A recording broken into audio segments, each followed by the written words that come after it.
ইউটিউবে পেমেন্ট আসবে না এই ভিডিওতে, কিন্তু তাও আমি এই জিনিসটা তোমাদের সাথে শেয়ার করতে চাই। দরকার ছিল উড়ে নিয়ে যাবে তার। সকাল সকাল কৃষকের স্কুলে ছেড়ে এসছে, ক্ষেতের গাছে একটু সর্ষের শাক নেবো বলে, আর একটা তুলসী পাতা নেওয়ার আছে। আমাদের যে তুলসী গাছটা ছিল সেটা ওই সামনের ঘরের আন্টির কাছে দিয়ে গেছিলাম, ওনারাও ঘুরতে চলে গেছিলেন আর জল দেওয়ার হবে, তুলসী গাছটা শুকিয়ে গেছে। এবার প্রত্যেক দিন মানে কালকের দিনটা ব্লগ বানায়নি, কালকের দিনটায় যখন কৃষকের স্কুলে ছাড়তে যাচ্ছিলাম তখন দেখলাম অনেক তুলসী গাছ নিয়ে, গাছের চারা নিয়ে একটা ভ্যানের মধ্যে 2-1 লোক ঘুরছিল। আজকে দরকার, আজকে আর পাচ্ছি না। বাড়িতে এসে সকাল সকাল শীতের মধ্যে বানিয়ে নিয়েছি 2 কাপ গরম গরম কফি, তার সাথে বিস্কুট। আর আসার সময় ফরচুনেটলি আমরা তুলসী গাছটাও পেয়ে গেছি, তো ওটাও নিয়ে এসেছি। সকালবেলা উঠে তো কফি টফি খেয়ে বসেই ছিলাম, এখন কৃষককে স্কুল থেকে আনতে যাচ্ছি। যাওয়ার আগে ঘরটা একটুখানি ঝাড়ু লাগালাম, বাসি বিছানাটা তুলে গেছি, আর বাড়িতে এসে স্নান সেরে পুজো করবো। আজ স্কুল মে क्या किया? जंपिंग किया, जंपिंग और ड्राइंग किया, ड्राइंग किया। কৃষকদের স্কুল থেকে জুতে নিয়ে যাবে, তার জন্য কনসেন্ট লেটার কালকে সাইন করে এটা জমা দিতে হবে। 18 তারিখ নিয়ে যাবে কাকারিয়া জুতে। যাবি? Elephant, giraffe. যা ঠান্ডা পড়েছে, আজকে যখন কৃষ আবদার করলো স্কুল থেকে বাড়ি নিয়ে যাওয়ার সময় যে ও একটু পার্কে খেলতে চায়, আমরাও আর না করিনি। আসলে আমাদের ঘরটায় প্রচণ্ড ঠান্ডা, একটুও রোদ আসে না, তাই ভাবলাম একটু রোদেও খেলে নেবে আর ওর মনটাও খুশি হবে, তাই চলে এসেছি পার্কে। কৃষি কাউন্ট করো। হ্যাঁ হ্যাঁ হ্যাঁ হ্যাঁ হ্যাঁ দুলো বলে গেছে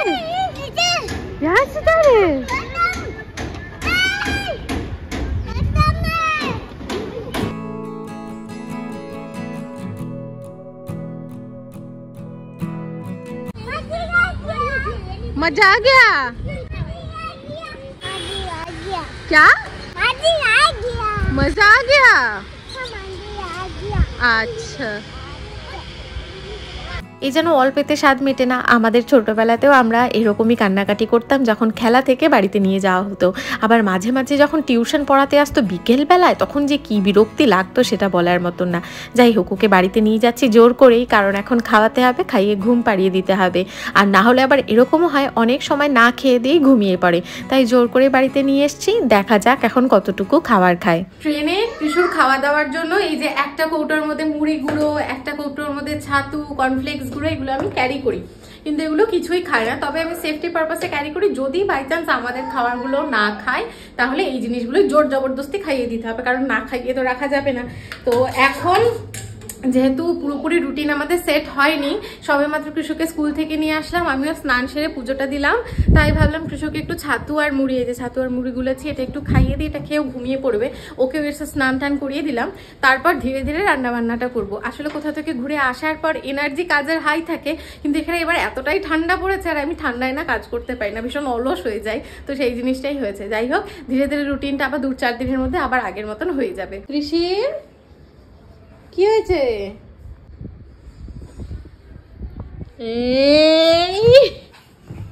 ফাইনালি আমাদের 2টা ব্যালকনি পরিষ্কার করে দিয়েছে কৃষুর বাবা, আর তার সাথে সাথে আমি 3টা আলুও সেদ্ধ বসিয়ে দিয়েছিলাম। 3টা আলু সেদ্ধ করেছি, এটা দিয়ে মেথি দিয়ে আলু দিয়ে পরোটা বানাবো, আর আজকে বানাবো মূলো পাতা দিয়ে চাটনি, যেটা খেতে অসাধারণ হয়।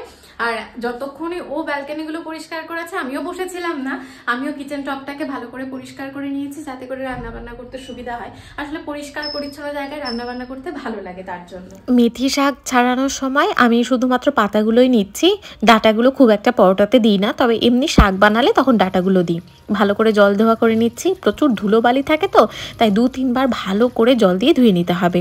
তারপর একদম রাফলি চপ করে নিতে হবে। ভীষণ ফাইন করে শাক যেমন বানানোর সময় কাটি সেরকম কাটার দরকার নেই, একদম রাফলি 3-4 বার 5 বার করে যদি চাকু দিয়ে এরকম চালিয়ে নাও তাহলেই দেখবে রাফলি চপ হয়ে যাবে। একটা বাটিতে নিয়ে নিচ্ছি, আর এটা একটু বড় সাইজের বাটি নিতে হবে যাতে করে আটাটা মাখতে সুবিধা হয়। এবার যে 3টা আলু সেদ্ধ করে রেখেছিলাম সেটা গ্রেট করছি। থেকে কঠিন কাজ হচ্ছে সেদ্ধ আলু ঘষাটা, মানে মনে হয় খুব ইজি, কিন্তু ইজি না, এরকম চিপকে চিপকে যায়। কিন্তু আমি শুনেছি গ্রেটারের মধ্যে যদি একটুখানি রিফাইন তেল লাগিয়ে নেওয়া যায় তাহলে এটার মধ্যে চিপকায় না। ভুলে গেছি, জ্ঞান পাপি আমি, সব জানি কিন্তু কাজের সময় মনে থাকে না। আলুটাতে এটার মধ্যে গ্রেট করে নিয়েছি, কুচিয়ে রাখা কাঁচা লঙ্কা আর বেশ কয়েক কোয়া রসুন কুচি দিয়ে দিচ্ছি, পরিমাণ মতো নুন দিয়ে দিচ্ছি, আর দিয়ে দিচ্ছি বেশ অনেকটা ধনে গুঁড়ো। চাইলে ধনে পাতা দেওয়া যেতে পারে, তবে আমি আজকে ইউজ করিনি। এবার আটা দিয়ে সব কিছুকে একসাথে ভালো করে মাখিয়ে নেব অল্প অল্প জল দিয়ে। দুজন মহারথী যখন প্রচুর দিন ছুটি কাটিয়ে কিচেনে আসে তখন জিনিসপত্র ভুলে যাওয়া হয়, তো আমাদের মধ্যেও তাই হয়েছে। এই পরোটা বানানোর সময় কিন্তু পেঁয়াজ কুচি লাগবে, পেঁয়াজ কুচিটা এখন দেওয়া হচ্ছে ভাবা যায়। এবার আবার একটুখানি আটা দিতে হবে, তারপর মাখতে হবে ভালো করে। বাহ, আমরা আজকে যা সাংঘাতিক একটা ব্লেন্ডার করে ফেলেছি সেটা বলার মতন না। এই মেথি পরোটা বানানোটা খুব ইজি, কিন্তু আমি মনে হয় জলটা বেশি দিয়ে ফেলেছি। তার মধ্যে সেদ্ধ আলু ছিল, মেথি শাকে নুন পড়েছে, মেথি শাকে একটু জল ছেড়েছে, আটা কম পরিমাণে নিয়েছে, আটা হয়ে গেছিলো ভীষণ লুজ লুজ, তো সেটা দিয়ে বানানো যেত না। এখন কৃষ্ণর বাবা ভাগ্যিস বাড়িতে ছিল, ও বেচারা একদম জোর লাগিয়ে আটাটা ভালো করে মেখে দিয়েছে। এবার আমি পরোটাটা বানিয়ে নেব।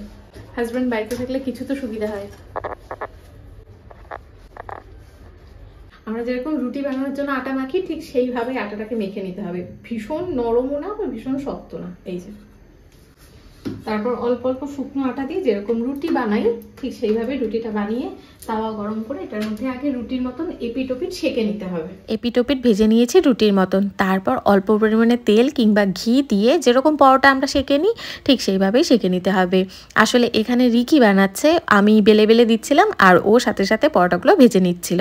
এই যে এক হটপট দেখো পরোটা বানানো হয়ে গেছে। আর বিশ্বাস করো শীতকালে তো মেথি শাক ভীষণ কচি কচি আর সুস্বাদু পাওয়া যায়, তাই শীত থাকতে একবার এই পরোটাটা বানিয়ে দেখতে পারো। তার সাথে একটু চা বানিয়ে নিয়েছি। হ্যাঁ, দুপুরবেলাতেই চা বানিয়েছি, যে কনকনে ঠান্ডা পড়েছে তাই চা মোটামুটি 2-3 বার খাওয়াই যায়। আমার তো বেশ ভালো লাগে শীতকালে চা খেতে। এই যে চা, মূলো শাকের চাটনি, তার সাথে মেথি আলুর পরোটা, এটাই আমাদের লাঞ্চ। আমি এই ঘরটায় বসে মানে গোপালের ঘরে বসে সাধারণত ভয়েস ওভার করি, ঠিক আছে। এবার ভিডিও আপলোড করছিলাম, এবার হরর মুভিতে যেরকম দরজা খোলার সময় একটা আওয়াজ হয় না প্যা করে, হঠাৎ করে আমার দরজাটায় আওয়াজ হলো। আমি তো ভয় পেয়ে গেছি যে কি হলো, তারপর দেখছি ও আমার ছোট্ট বাবা উঠে চলে এসছে, তাই তো। टमाटर क्या? टमाटर लेने जाना है? कहाँ कहाँ चला? कहाँ कहाँ जाना है? अच्छा बचाओ। ओ एक्टिंग होच्छे। ওরে বাবা রে, বাঁচাও বাঁচাও। আলু ভাজা এসছে। আলু ভাজা ফুল দিয়ে কি করবে? আলু ভাজা খাবে? আচ্ছা স্কুলে আলু ভাজা খাবে? আলু ভাজা আর কি খাবে? ও শোনা মার্কেট বন্ধ হ্যাঁ, ঠিক লিফট হ্যাঁ। হ্যাঁ আমরা এখন যাচ্ছি মার্কেট, যেটা কৃষ্ণ সোনা বললো। কোথায় যাচ্ছে? মার্কেট যাচ্ছি আমরা এখন, লিফটে করে মার্কেট যাচ্ছি, সেটা কৃষ্ণ সোনা তো আমাদের সবাইকে বলে দিয়েছে। কৃষ্ণ স্কুলের কিছু সাজ সরঞ্জাম কিনতে আমরা বাজারে যাচ্ছি। বাইরে গেছিলাম, বাইরে থেকেই সবে মাত্র আসলাম। ডিম নেওয়ার ছিল, ডিম নিয়ে এসেছি। আর কৃষ্ণুর স্কুলে কিছু হোমওয়ার্ক দিয়েছে, ভাবা যায় ওর স্কুলে সে আবার হোমওয়ার্ক দিয়েছে, তো তার জন্য এই যে ক্রেয়ন্স আনলাম। আমাদের একটা ফটোর প্রিন্ট দরকার ছিল, এই যে ফ্যামিলি ফটো, আমাদের এই ফ্যামিলি ফটোটার প্রিন্ট করিয়ে নিয়ে আসলাম। না বাবা ক্রেয়ন্স নষ্ট করে না, এখন কাজ করতে হবে। কত যে ক্রেয়ন্স ওদের স্কুল থেকে দেওয়া হয়েছে, বার্থডেতে ওরা গিফট পেয়েছে, প্রত্যেকবার স্কুল থেকে নিয়ে আসে আর আধা ঘন্টার মধ্যে ভেঙে দেওয়ালে দাগাদাগি করে ফেলে দিয়েছে। আর আজকেই লাগবে, আজকে আবার কিনে নিয়ে আসতে হবে। খুলছে না কেন? ভালো হয়েছে খুলছে না। কি বানাচ্ছ? ক্ল্যাপি ক্ল্যাপি। ওয়াও সোনা গুড। ও বাচ্চাদের পড়াশোনা করানোর মানেই হচ্ছে বাবা মাকেও আবার সেই নিজের ছোটবেলার মধ্যে দিয়ে যাওয়া। তো কৃষুদের স্কুলে একটা বাটারফ্লাই কাট আউট করে ওকে দিয়ে একটু কালার করাতে হবে, মানে হিজি ভিজি যা পারে সেটাই। মেন কথা হচ্ছে ওকে একটু বসানো, এই সমস্ত পেন্টিং এর উপরে একটুখানি ইন্টারেস্ট গ্রো করা, এই সমস্তই। তো এই যে আমি হচ্ছে বাটারফ্লাই বানিয়েছি অনেক কষ্টে। দেখি আমার হাসি পাচ্ছে। So many colors. Acha, which one is black? Black. Okay. Lala. Lelo na yellow. Lala. Acha, which one is green? Green. Yes, red one. Yeah. Pick red. Pick red color. No, no, no. This is blue. Yeah. Na wrong answer. This is red. Yes. হ্যাঁ, এই হিজিবিজি করার master আর সুন্দর round বানাতে শিখেছে। অনেক হলো হাসি খেলা, এবার আমাকে আবার রান্নার দিকেও যেতে হবে, তাই ওকে দিয়ে বাটারফ্লাইটা একটু রং করিয়ে নিচ্ছি, যতটা পারে ততটাই এনাফ। আর এখানে দেখো বাটারফ্লাইটা রং করে তারপর ও আবার সার্কেল বানাতে শুরু করেছে। গোল গোল বানাতে ভীষণ পছন্দ করে। যে বাটারফ্লাইটা বানালাম ওটা এই বুকটার মধ্যেই পেস্ট করতে হবে, আর এটা এখনও অবধি আমাদের হাতে দেওয়া হয়েছিল না, এই প্রথম আমার কাছে আসলো। দেখলাম অনেক কিছু স্কুলে করিয়েছে, আমার মনে হয় টিচারদের প্রচুর ধৈর্য, জানো তো, এতগুলো ছোট ছোট বাচ্চাকে দিয়ে হাতে ধরিয়ে এই সমস্ত কাজ করানো, সেটাও কিন্তু বেশ একটা মুশকিল ব্যাপার। ওখানে যে যার দুষ্টুমিতে লেগে বসেছে, দেখো ওই যে সব ক্রেয়ন্সগুলোর থেকে যে একটা কাগজের র্যাপ মতন থাকে সেটাকে খোলার জন্য ব্যস্ত হয়ে গেছে। 18 জানুয়ারি কৃষুদের স্কুলের অ্যানুয়াল ফাংশন, তো সেদিন কৃষুরা সবাই পারফর্ম করবে বড় অডিটোরিয়ামে। অনেকদিন থেকেই কোরিওগ্রাফার আসছে, বাচ্চারা ডান্স প্র্যাকটিস করছে, কিন্তু যেহেতু আমরা ছিলাম না কৃষু সেই প্র্যাকটিসগুলো অ্যাটেন্ড করতে পারেনি। একদিন মাত্র হয়েছে কৃষু ডান্স ক্লাস অ্যাটেন্ড করেছে, আর আমাদের সারপ্রাইজ করে দিয়েছে। ম্যাডামরাও অবাক যে একদিনে এতটা ডান্স শিখে নিয়েছে, কারণ ওরা বড্ড ছোট, 2.5 বছর, 3.5 বছর, 3 বছরের বাচ্চা কাচ্চা, তো একদিনে কিছুটা ডান্স শিখেছে, আর সেটা তোমাদের সাথে আমি শেয়ার করতে চাই। হ্যাঁ, তবে এটাও আমি জানি যে পেছনে মানে ব্যাকগ্রাউন্ডে গান চললে কপিরাইট আসবে, আমার ইউটিউবে পেমেন্ট আসবে না এই ভিডিওতে, কিন্তু তাও আমি এই জিনিসটা তোমাদের সাথে শেয়ার করতে চাই।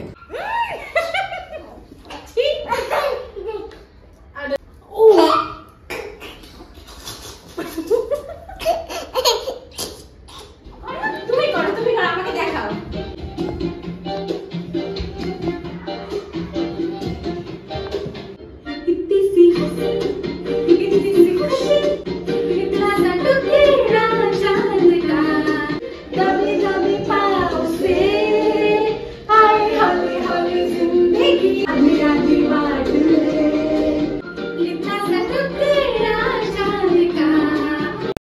पैर में दर्द हो गया? ও বাবা, এত নাচ করলে পায়ে ব্যথা হবে না? এইটুকু দেখিয়েছে, এইটুকুই অনেক।